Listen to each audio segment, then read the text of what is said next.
Hi and welcome to my channel. My name's Teresa and I'm the car boot crafter, and a very special happy St David's Day to everybody. It's St David's Day here in the UK, specifically in Wales, so I'm hoping you're having a lovely day. Anyway, I've been asked about these little ephemera, these two.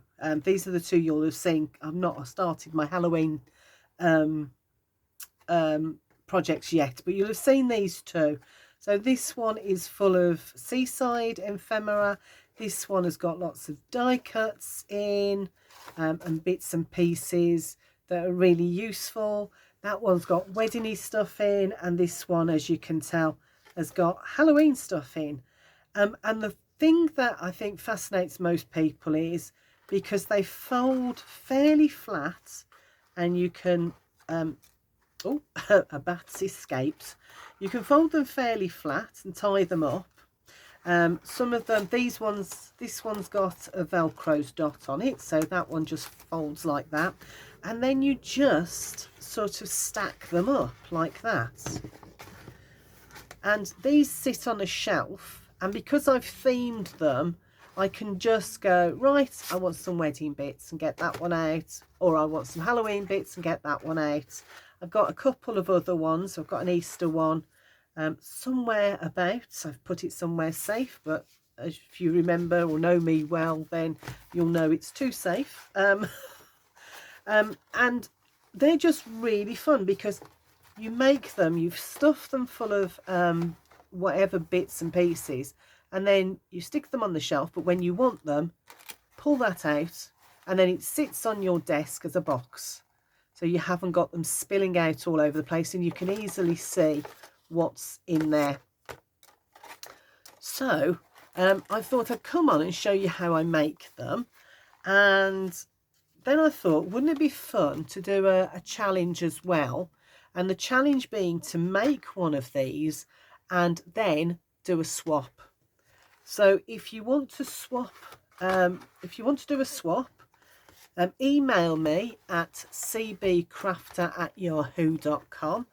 There it is. I don't know whether that's back to front or whether it's the right way around, but if it's back to front, I'll make sure it's down in the description box below.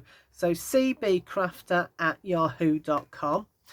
Follow the instructions, make one of these, stuff it full of bits of ephemera, and then I'll come back on the 13th of March, announce the swap partners, and then you've got until the 15th of April, so a whole month to make it, decorate it if you choose to, and get it in the post to your swap partner. So let me show you how to make it first before you make a decision, and it is really easy, a lot easier than perhaps it looks. So all you need literally is just one piece of 12 by 12 papers. So it's a great way to use up and to bust a stash. So if you've got a stash or a pad of 12 by 12s that you really want to use up, make a few of these. So you'll need one of those. You'll also need your scoring board. So, and I'm using my Hoogie board just because it's nice solid. I think most people know I like the Hoogie when it's just solid numbers, because you don't slip out of the channels. So watch this, and if you've got directional paper, you have to think what direction it is, but I'll show you how to make it. This is non-directional, so it's nice and easy. Just pop it into your scoreboard and then score at 2 inches along 3 sides. So 1, 2 and 3. So there you go. So three sides. So I've done that side, down there and across. Then this one I haven't scored yet, so pop that back in, and you're going to score this side at 4.5 all the way through like that. And once you've done that, you want to score at 2.5, but you're not going to score all the way down. You're going to score just to that score line that goes across there. So 2.5 to that first score line, like that, and stop. And you can now either come down like that, whoops, and score up, or like I prefer to do, just flip it over and score at 2.5 like that. So just so you've scored at 4.5 on this side, 2.5 there, flip it over and score at 2.5 there, and again stop before you get to, or as you meet that score line going across there, like that. Okay, once you've done that, we can put the score board away. Right, where have I put my scissors? There they are. So the easiest way I've found to do this now is to let's score and fold. It might be a little bit easier. In fact, there's my pencil. There's one score line. Hopefully you can see that. There's another one. Let's pop that in like that. Let's do another one like that, and then this is my 4.5 score line, which I'm not going to pop in because we're not, well, I'll just put these two edges on like that because we will need them. And then we've got our other score lines there and there. Okay, so that's your score line so far. So 2, 2, 2, 4.5, 2.5. Okay. So the next thing you're going to do, this is so simple. Next thing you're going to do is just cut in from the sides. So where you've got those 3 score lines, cut in from the sides along those score lines. Like that. Turn it round and do exactly the same on this side. This helps me to work out the next step, which is the most complicated bit. But once I started doing it like this, it made a lot of sense and my brain understood it. So now what you want to do is come in from this corner. So we're at the bottom here. So not where these 2 flaps are, where this 1 flap is. And what we want to do is come in from this corner to that corner. So I'm going to grab my pencil and ruler and show you exactly where. There. And the same on this side. So from the outside corner, am I in shot? From the outside corner to that middle where the 2 score lines join, draw a line. Okay? And then bring your scissors in and cut down. Now because we've already got that cut there, that piece is cut away. Now the way I was doing it was by doing this cut first, and then I was getting mixed up as to which piece I keep and which piece I get rid of. This way I've found is the easiest. So come to this corner, do exactly the same, cut down that line from that point to that point, and this piece, not quite cut it all the way in, hold on, but this piece then falls away like that.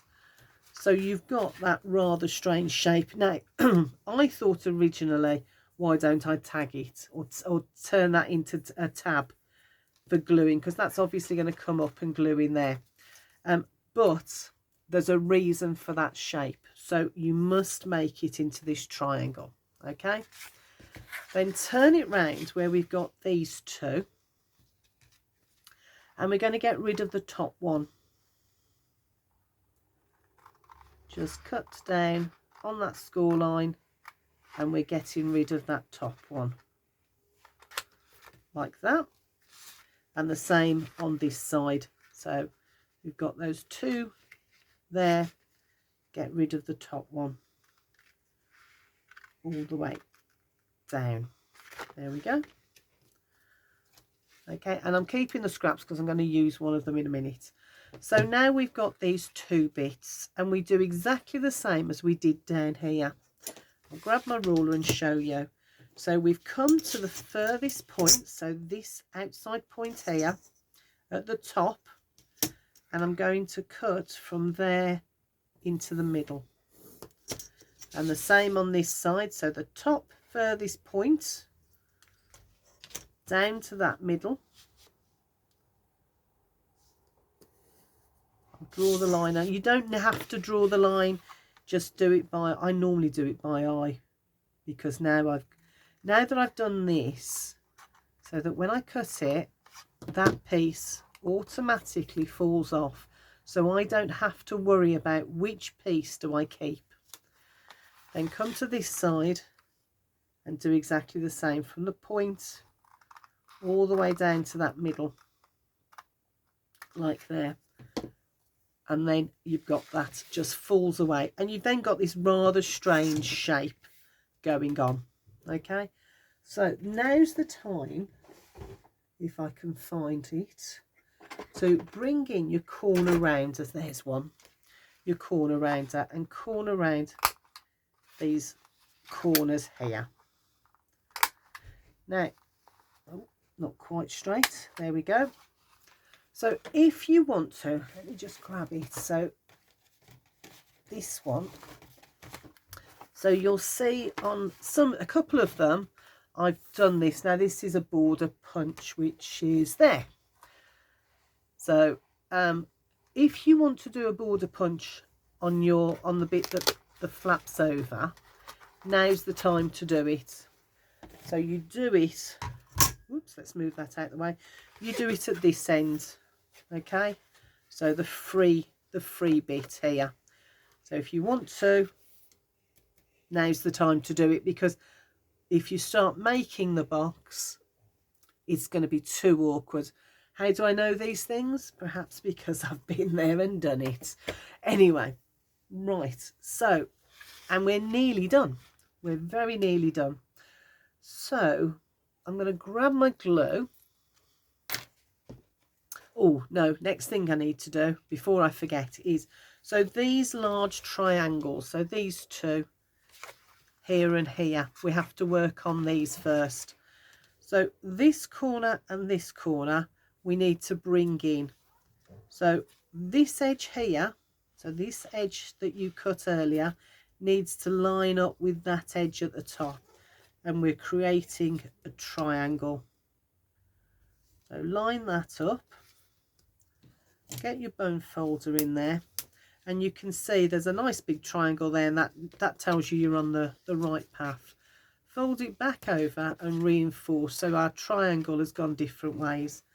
Do the same, so we've done that one, we need to do the same over here. So this edge then has to line up with that crease there that we've got.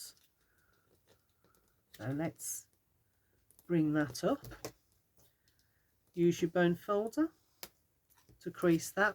Fold it up and fold it back the other way as well, like that. Then open it out, turn it round to the other edge. This really helps with the last stage. So again, this edge here needs to line up with that top, so we're just twisting the paper so that the card, sorry, so that it just lines up like that. And the same on this side, so this edge here now needs to line up with that crease mark there, like that. Bone folder that, then fold it up, fold it back on itself, and reinforce those scores so that they will fold both ways like that. Okay, now we can get the glue. So what we want to do is fold these 2 in, and what I prefer to do at this stage actually is just to reinforce that score there and that score there. So fold these 2 in reinforce those scores, and then while you're holding it down, pop some glue on like that. Okay, go to the edges, make sure that those edges get glued down as well, like that. Bring them up. I've got some pegs somewhere. Okay, and just peg there just to hold it for a moment while the glue grabs, and you're creating your box now. Turn it around and do the same on this side. Nice sharp edges as always with a box there, and peg. Whoops. You can use double-sided tape if you want, but make sure that you only put it on this part. Okay, so again we're going to turn it around and do these two. So bone folder like that and like this. Let's pop some glue on all of that triangle shape, and there. And I always do both together because sometimes it's a bit fiddly if you glue one side and then have to come in and do the other side. Okay, so we've got to that stage. Bring this up and this whole thing will come with you. That's fine, that's what we want. So now you can see the shape starting to take shape like that. So we've got that one in.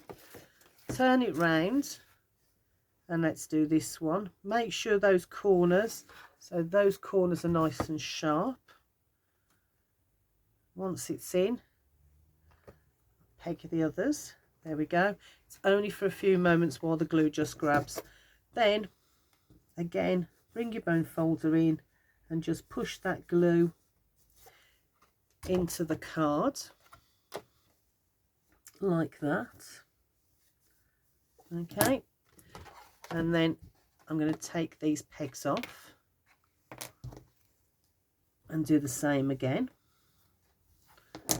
Let's flip it over and do this side. So that glue has already grabbed that. There we go.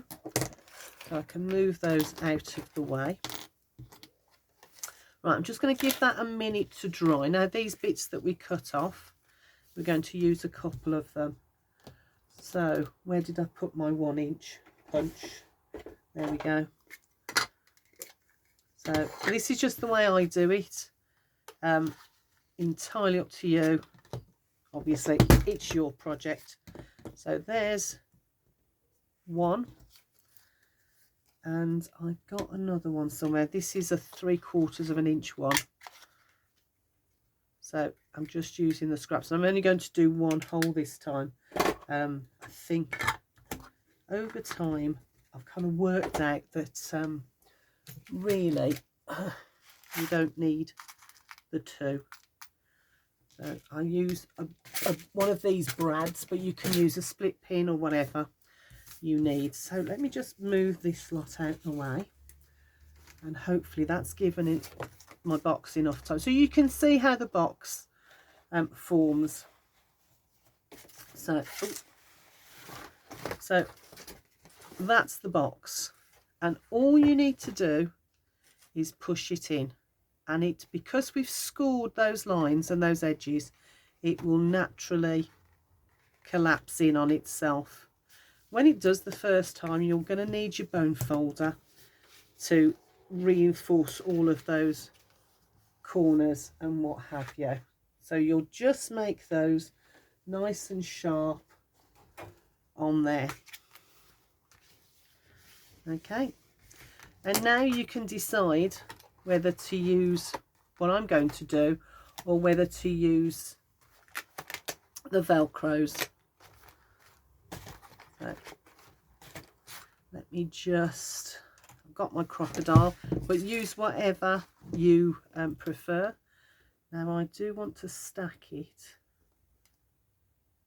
So I stack it, then I bring in my pokey tool and I just do that. To me, that's the middle, so I'm just pushing that through so I've got something to aim for when I do these holes in here. So I just look through, I can see that little pierce mark that I did. There's one, there's two, so I know I'm in about the right place. So there's those two done, and now I want to have a look. Let's get the middle-ish. So I'm just doing it by eye. So I've got a hole there, so I'm just going to stack them, and I always do it two together just because it adds a little bit more strength to your fastener. Push that through if it'll go through. Come on. Of course, this is the moment I get all fingers and thumbs. So push that through, push it through there. Use your bone folder, whatever tool it's not a bone folder, is it? Use your crocodile or whatever tool you've got or you can use, like I say, you can use split pins or velcros, whatever you want to use. I also need, let's go with a green. Oh, I've got the green down already. There we go. And I'm going to keep it on the roll because I'm not quite sure how much I want to use. So just going to tuck that underneath like that, and I'm going to tie a double knot or a box knot there. Get that under that circle, that brad, and then do it again. So we've got a nice firm knot. Let's cut off the extra. There we go. And then this one I want to wrap it round, and then then wrap it around there, and I want to allow a little bit more, so I'm going to cut it a bit longer than perhaps I would if it was completed, because I want to put things inside here, so I need to leave a little bit of room on there. So there you go. How simple was that? That's why it's one of my favourite things to make. And I'm going to stuff this full of some ephemera, die cuts, whatever. And this is going to be the one that I'm going to send out if anyone wants to sign up to the swap. So yes, there'll be some nice goodies inside, some surprises in there, and I will decorate it up a little bit more than that. So there you go. If you'd like to sign up to the swap, please let me know by emailing me at cbcrafter@yahoo.com, and give this a go. Honestly, once you've done it, you'll save yourself an absolute fortune on buying little plastic buckets and what have you. And it's a great way to, and a really pretty way as well, to save all your bits of ephemera, because they just sit beautifully on the shelf all together. Whoops, like that. I will get and tie them up properly in a moment. So there you go. Look, I've got 5 little wallets full of ephemera, or they will be full of ephemera, and they're a decent size as well. Let me just grab my ruler. So this is 5.5 by 8, so plenty of space in there to put your bits and bobs. So there you go. Sign up, let's do a swap, and let's get more people involved, and I'll announce the swap partners on the 13th of March. Okay, take care, speak to you soon, bye for now.